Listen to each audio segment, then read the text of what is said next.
Boa tarde, senador.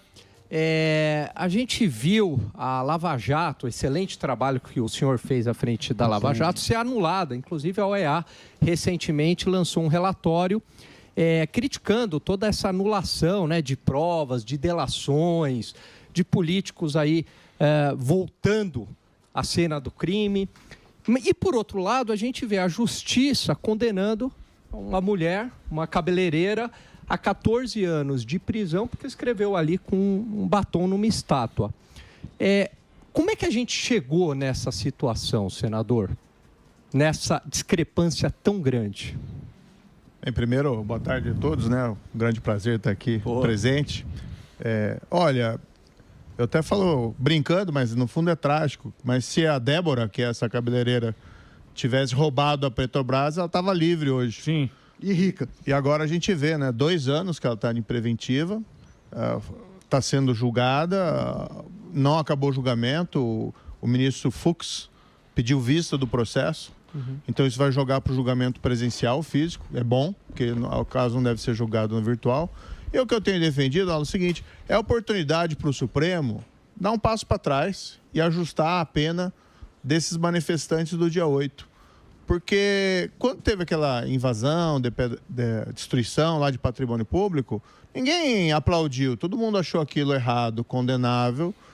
Agora, quando o Supremo começa a dar lá 17 anos de prisão, 14 anos aí para Débora, para Fátima de Tubarão, né, esse tratamento, ele perde a razão e ele acaba virando o vilão da história. Então, o próprio Supremo Tribunal Federal, isso que eu tenho falado, deveria fazer um recuo e jogar essa pena lá para baixo, que seja uma pena de prestação de serviço, com uma pena de prisão de curta duração. Ela, na verdade, tem que ser solta de imediato, porque já está há 2 anos. E tem como fazer isso, né? Eles estão sendo condenados lá, o crime de tentativa de golpe de Estado e tentativa de abolição do Estado Democrático de Direito. Os próprios ministros, quando julgaram dessa forma, teve 2 deles, que foi o Barroso e o André Mendonça, disseram que é um crime só. Ou é um ou é outro. Então não precisa ter essas 2 condenações. Do outro lado, tem um dispositivo lá no Código Penal, que é o 29, parágrafo 1º, que diz o seguinte, ó, se a participação for de menor importância, a pena pode ser reduzida de 1/6 a 1/3.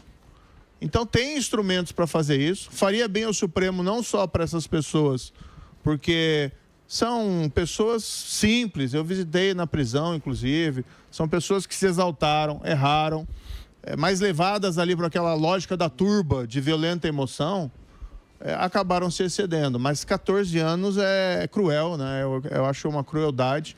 E gera esse contraste que você bem falou, porque... E os ladrões, né, do dinheiro público que estão sendo soltos aí por conta, para mim, a reviravolta política. Não tem nada de jurídico nessas anulações. É absolutamente ali discutível e está impactando a imagem do Brasil lá fora, né? Porque... O Brasil estava sendo elogiado na época do Lava Jato, estão fazendo a lição de casa, vamos investir no Brasil.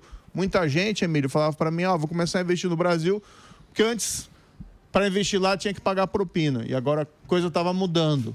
Aí o que o empreendedor quer, a pessoa que vai investir, ela não quer ficar pagando suborno aí para político, para gestor público, agente público. E agora a gente está retrocedendo. Na Transparência Internacional, né, que é aquele órgão que acaba fazendo o ranking da Transparência Internacional, que mede os países mais corruptos e menos corruptos, 180 países, o Brasil está na pior posição da história.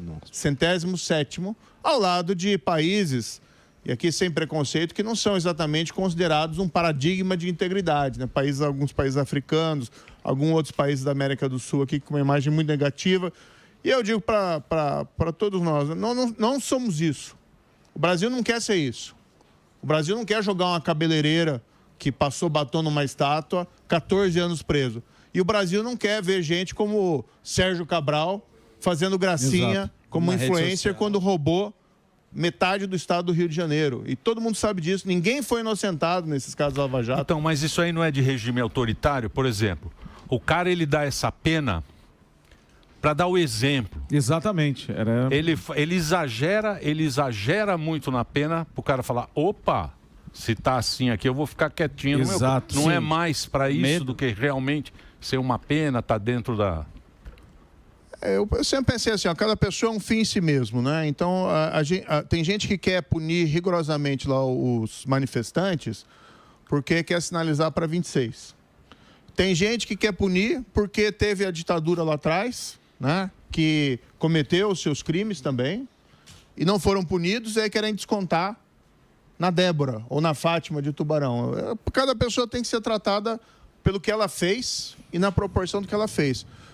Pode ter essa lógica do exemplo que você mencionou, mas eu acho que isso faz muito mal ao Supremo Tribunal Federal insistir nesse rigor excessivo para essas pessoas. E olha, Emílio, porque eu sempre fui um juiz rigoroso, né? Eu, 22 anos juiz, a gente era considerado mão pesada. Agora, não dá para tratar uma pessoa que pintou batom na estátua e quem vai acabar pagando por isso a longo prazo é o próprio Supremo Tribunal Federal. É um desgaste da imagem do tribunal esse tipo de tratamento. Você acha que ele voltou atrás agora pela opinião pública? A opinião pública, não é possível você concordar com essa pena, né? Não é Sim, possível.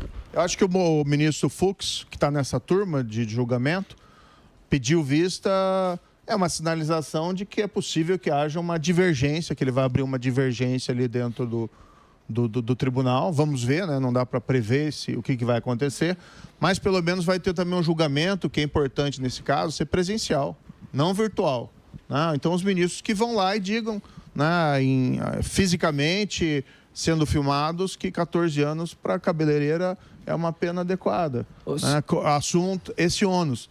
Mas eu espero, e aqui, né, acho que todo brasileiro roga que o Supremo tenha aí, faça justiça. Sim. Né? Justiça e aqui um pouco de misericórdia também, mas principalmente justiça para rever essa pena. E o próprio ministro Alexandre, embora ele já tenha dado voto, ele pode voltar atrás. Sim. Enquanto não acabar o julgamento, ele pode voltar atrás. E se ele fizesse isso, liderasse essa mudança de diminuir a pena, acho que todo mundo aplaudiria. Né? Haveria um consenso de que o movimento é esse mesmo, vamos pacificar o país e não vamos usar essas pessoas como exemplo